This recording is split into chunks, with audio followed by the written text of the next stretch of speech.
If you want to increase your determination, you have to increase your austerity. That doesn't mean fasting for 100 years. But it has to be some austerity. It could be a positive austerity or a negative austerity. It could mean you eat a little less. Or it could mean you read a little bit more about Krishna. It could mean that you sleep a little bit less. Or it means that you chant a little bit more. Everyone can make their own program of austerity. Or you can beg your spiritual counselor, your spiritual master, or representative spiritual master, you can beg them for some program of austerity. The other day, one sannyasi went out and begged Bhaktipada, please, I just feel like I need some more austerity. So Bhaktipada told him, you go, you spend some time in the woods, 1 hour a day in the woods, and chant alone by yourself. That was austerity was directed specifically by the spiritual master. Those are the best kind of austerities when you accept austerities that are given to you from authority. Then your determination will increase. But if you fall down sense gratification, or if you break your vows, then you lose all enthusiasm. Your enthusiasm is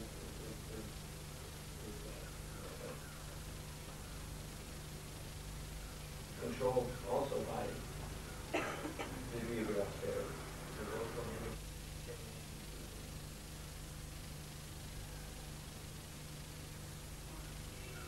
Considering this example of Vishwamitra Muni, what I feel it is this way, that in spiritual life, it is very difficult to advance in spiritual life because there is a padam padam vipadam. At every stage there is a danger. Actually, Vishwamitra Muni, actually it was Indra which was troubling us, and here we are being troubled by Maya also. And we are facing problems of lust, greed, envy, everything at a stage, at every point of time. Now, the problem is that in this material life, we might be having 30-40 years which we have to pass on.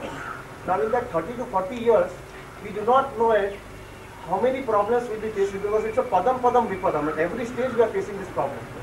Now it is a fact that by associating with devotees and by chanting the holy name, we can just counteract that problem. But the problem actually is this way, that sometimes it so happens that we might not be having that association, or we might not be fully engrossed with that association or the chanting of the holy name, and that is the point when Maya will be completely attacking us. And we are taking a risk of 30 to 40 years altogether. In that 30 to 40 years, we do not know it at which point of time we will be bewildered by Maya, and we will fall down, or we will be completely on the road altogether, and our full spiritual life will be disturbed. Now in that circumstances, how to completely counteract with it mentally and completely strong enough that we will be able to cope up with the 30-40 years of material life in a smooth way without having any problem from the mind. Because seeing the example of Vishwamitra Muni, we are not doing that type of austerity, we are not having that full conviction about the holy name and association of devotees also. Now then also we want to advance in spiritual life. It's somewhat very difficult. So can you just explain how to have the determination to face that all 30-40 years of material life? It's straight way on. Well, there's no easy, if you're asking how to be Krishna conscious in an easy way, there's not going to be an easy path. There's not going to be a path where you're not going to be attacked by Maya. You're not going to be tempted. We were just discussing last night Bhaktipad's life as an example of being transcendental. Even though he was showing the qualities of the pure devotee. It's like when the palace was completed, he was being glorified by everyone. His godbrothers, the newspapers. It was like, the temptation of being overcome by fame is tremendous.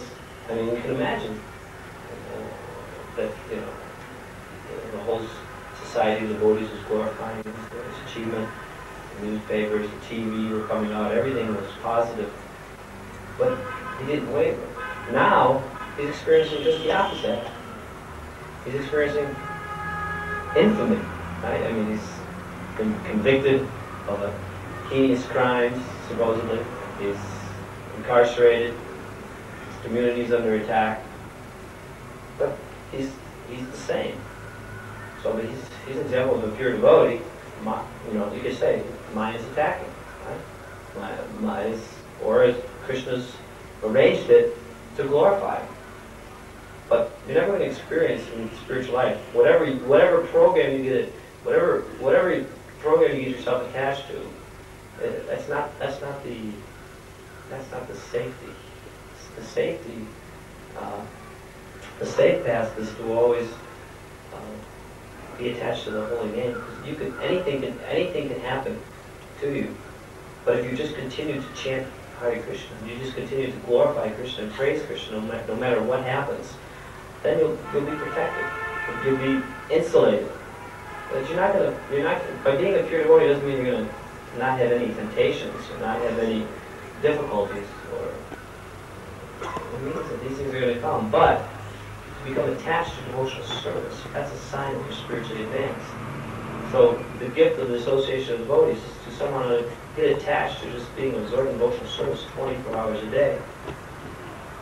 Then you're protected. That's what Krishna explains in Bhagavad Gita, Mam Chayo Vyabhicharena. If you're engaged in devotional service without falling down even for a moment, then you're on the spiritual path, you're on the spiritual plane. So attach yourself to devotional service, beginning with the chanting of the holy name and the service of the Vaishnavas. And you'll never be deviated. If you don't have some attachment, you can't expect to become Krishna conscious without becoming attached to Krishna. That's what Krishna consciousness means, to become attached to Krishna, Krishna's service, Krishna's name, Krishna's devotees. We're not just preaching detachment, we're preaching attachment. Become attached to everything connected with Krishna. And automatically those other things will just see, they won't be so attractive. Right now you're experiencing, still such a pull from Maya. But the pull will go away as you attach yourself to devotional service. You'll see that the pleasure of serving Krishna is so much more satisfying than pursuing Maya. But we're dull-headed, so we have to get slapped around by Maya continuously so that we're reminded. Because we don't learn by hearing. We have to learn by experience. Like you said, Maharaj, about a disease person going to a doctor. Sometimes it so happens that the pre-existing problem itself becomes worse. Like after operation or thing. Is it like even spiritual life when we all are in a disease state? Like, does it can manifest? Does it become worse? It can appear to become worse. If you start controlling your senses, or agree to try to become a servant, your mind may become very, very angry, or you become completely agitated. Okay, you try to become as you're becoming a devotee and you're submitting yourself to others, to other spiritual authorities, you may experience great resentment toward that person, or great anger in your heart as you're denied some sense gratification, or as you're told to do something that you don't want to do, or something that doesn't make any sense to you, something that your mind disagrees with. You can experience complete disturbance, whereas before you became a devotee, you were making all those decisions yourself. You weren't submitting to anyone, or you just submitted when the result was something that you wanted, or some sense gratification. So it may seem that you were more peaceful before, and now you're trying to become a devotee. You're always offending devotees, you're always angry at devotees, or you're always, or your senses are more agitated now than when you were always satisfying them at every whim. Prabhupada gives the example of the tiger in a cage. Tiger in a cage. As long as you keep feeding that tiger, it becomes pace up and down. It's very powerful. And your senses and your mind's like that tiger. So if you want to tame the tiger, you have to make the tiger weak. You have to stop feeding the tiger. So at the first few days when you stop feeding the tiger, if you stop its regulation, getting the food, it becomes even more angry and growls and practically tears the cage apart. But after a few days of not getting any food, it becomes weaker. So this goes around, walking around real slow. Finally, the tiger dies. So you have to.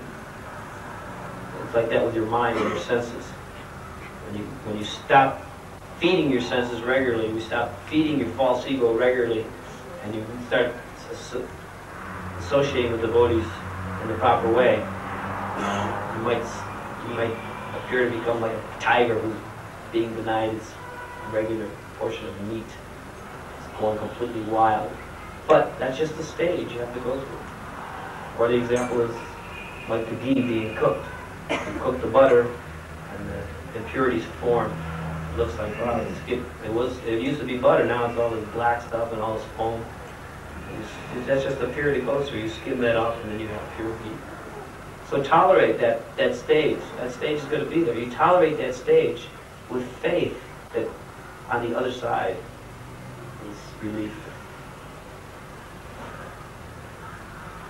Krishna loves devotee and Krishna likes devotee. Now, what are the actions of devotee? Krishna loves a devotee. He give him anything what the devotee wants. And when Krishna loves devotee, he take away everything. Then what are the actions of devotee? How does he feel?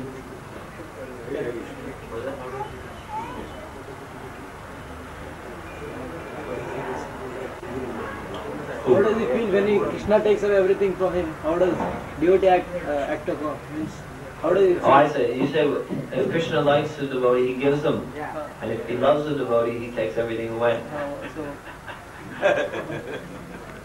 But when Krishna takes, when it says that Krishna takes everything away from his devotee, that means he takes everything material away, and he gives himself. So when Krishna gives himself, the devotee has everything. If you have Krishna, you don't need anything else. Krishna's the source of everything. So if you have the source of everything, you don't need all the other things that come from the source. So the devotee is satisfied only in Krishna. Not in the things from Krishna, but in Krishna. If you're thanking Krishna, sometimes you should count your blessings. In America, we have the saying, you should count your blessings. So people think, oh, okay, thank you God for my car, thank you God for my home, thank you God for my... That's all right. But will you thank Krishna when your car gets wrecked? When your home catches on fire? When your family dies? Will you count those as your blessings also?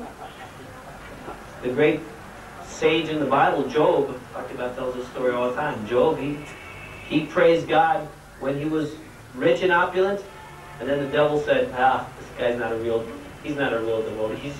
He's just praising you because you've given him everything. He had a good farm, he had good cattle, he had riches, he had beautiful homes, servants, everything.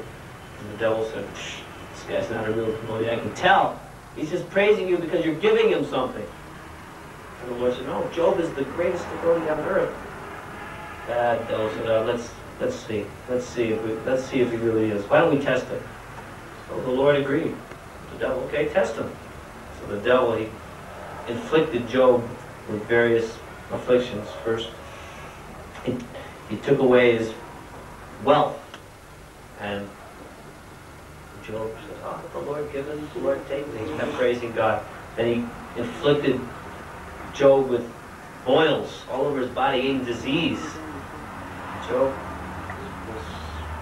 was just as satisfied in his relationship with God. And then Job's wife came and said, Job, what are you doing? all you have left is this big pile of manure and your disease, and it's all because of God. It's done this. Well, you should just curse God and die. And Job, no. If I thank God for giving me these things, why should I thank God for taking away? Everything God does is perfect. He's doing the perfect thing for me. I have complete faith in God. And that's the kind of attitude that we have to have. Bhaktipad's training us like that. I was telling the devotees yesterday that when Bhaktipada was first in jail, the first few days he was in jail, the devotees were like, oh God, Krishna, Krishna, please, maybe Bhaktipada can get out of jail, and Krishna, please, somehow or another, maybe there'll be an earthquake and the walls will fall down and Bhaktipada will walk out. The devotees were praying like this, and when Bhaktipada heard about it, he became furious. And he called the devotees, and we have a speakerphone at Vrindavan.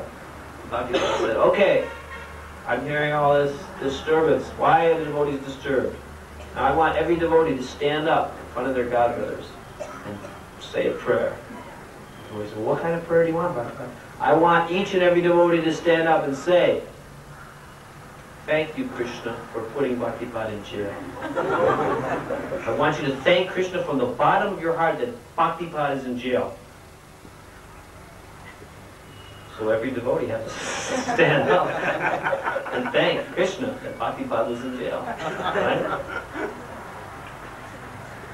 But then, of course, it helped the devotees, because what it meant was they were saying, thank you, Krishna, for putting Bhaktipada in jail, because now I realize what a fool I had been for not taking advantage of his association.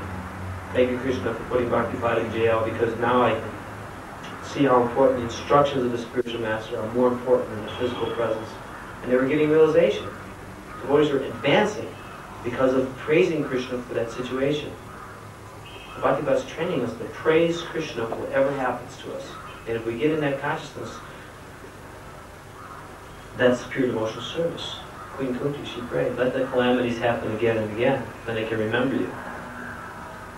So,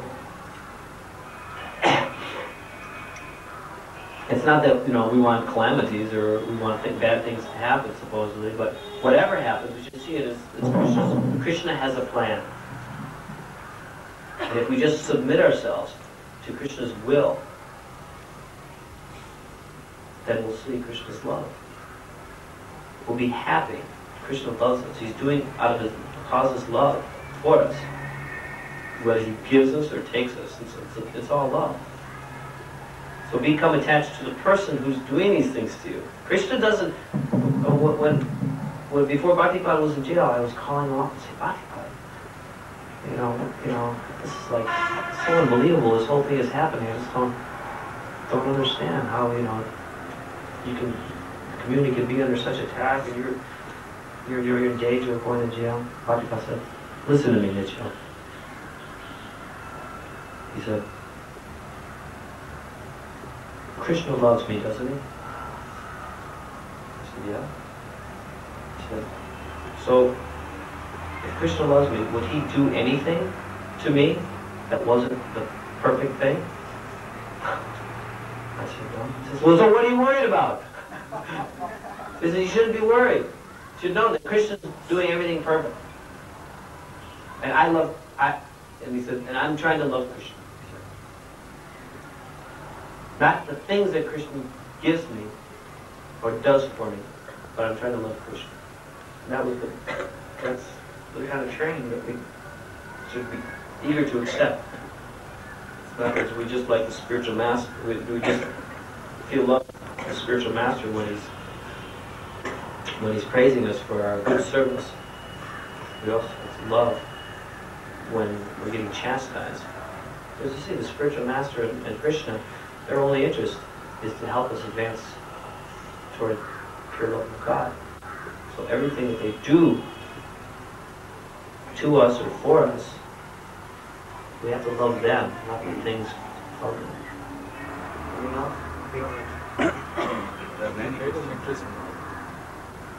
You made an interesting point earlier about material comforts being subtle intoxication. I think it's very relevant here.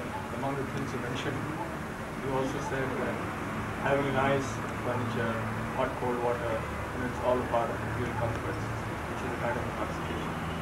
In this context, just in the last 2-3 days, it's been quite cold in the morning. And there's hot and cold water running in the bathroom.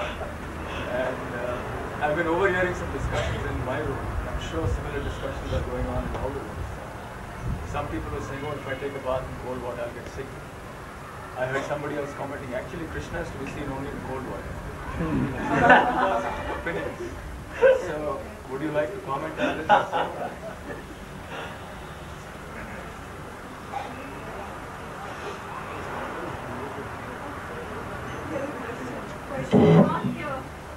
Actually, mic should be given to the person who is asking the question. So everybody can see. I don't really know what the question is. I think the question is, what is the question? Whether the Krishna can be seen in the cold water. That's the central idea. Cold water and hot water is running. So somebody is saying that Krishna can be seen. First of all, none of you here know what cold water is, okay?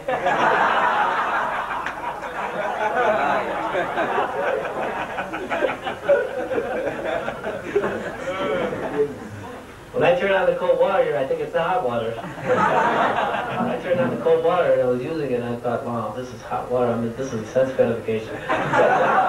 Where's the cold? And I turned on the hot. Well, you don't know what cold water is. You want to know what cold water is? Come to the Vrindavan and experience cold water. Snow and ice. Just keep your regulation. If you're actually, if you bathe in cold water, your body actually becomes stronger. You know, you're able to resist the cold and disease better. Of course, if you happen to be sick, then, that can be a concession. But if it's your regulation to bathe in cold water, just because there's hot water, you shouldn't break your regulation. It's important to keep your regulation. Otherwise, we're talking about you're losing determination at that point. It's easy to be austere when there's nothing. But if you can keep your austerity in the midst of opulence, then you really make advancement. Maharaj, you can give short reply, but there are many questions. One question I will ask first. Short reply. Wait a minute. Should we let him ask the question? No. Last question. Where's Rabbi? Talking about the Vishwamitra Rishi, in the history on the spiritual life, Grihasthashram also is glorified and Sannyas ashram also is glorified. There are many illuminated Grihasthas who have gone to the Godhead, leading a Grihastha life. Now you said, this Vishwamitra Rishi attracted to her Menka and lived with her for 10 years. He didn't marry her. He was a Grihastha for 10 years, no? No. He was a debauchee for 10 years. He didn't marry her.